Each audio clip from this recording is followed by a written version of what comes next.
للصفا سيد الأنبياء مشعل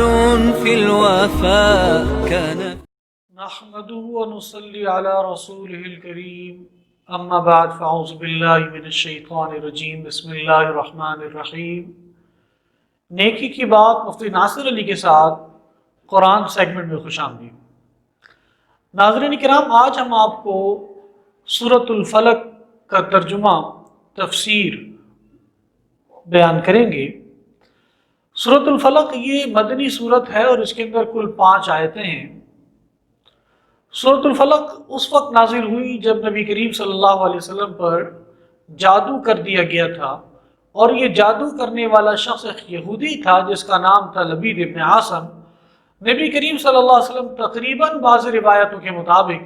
6 مہینے تک جادو کے اثر میں رہے ہیں، اور محدثین نے یہ بات بیان کی ہے کہ سورۃ الفلق اور سورۃ الناس یہ دونوں صورتیں ایسی ہیں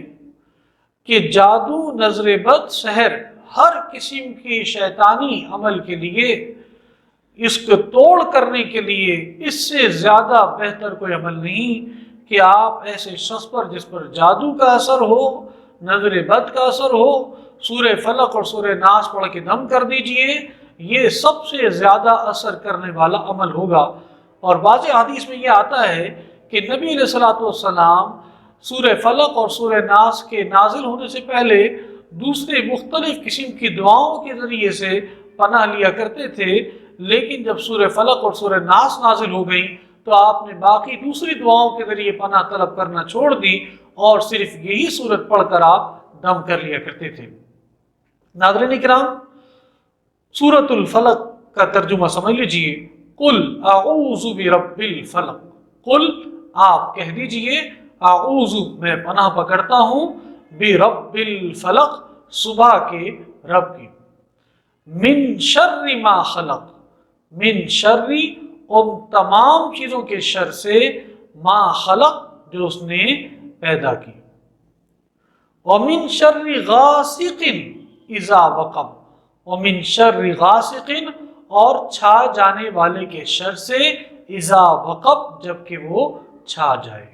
ومن شر النفاثات فی العقد، ومن شر النفاثات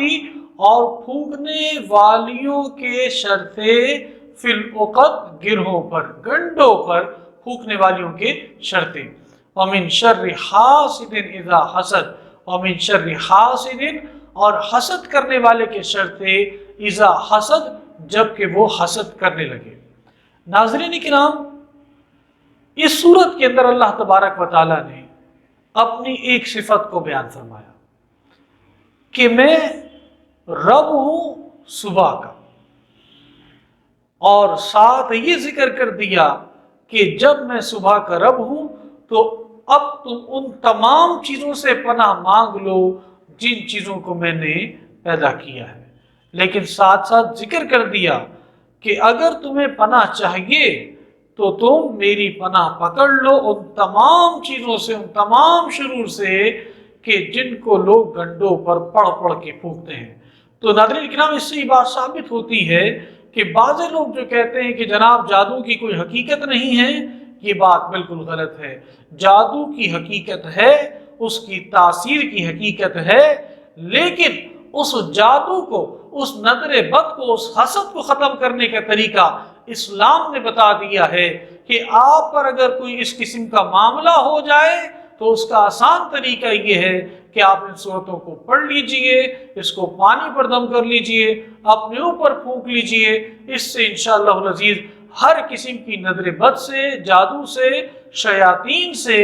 آپ کی حفاظت ہو جائے گی۔ اللہ تبارک و تعالی ہمیں قرآن کو سمجھنے کی اور اس پر عمل کرنے کی توفیق عطا فرمائے۔ وآخر دعوانا ان الحمدللہ رب العالمین۔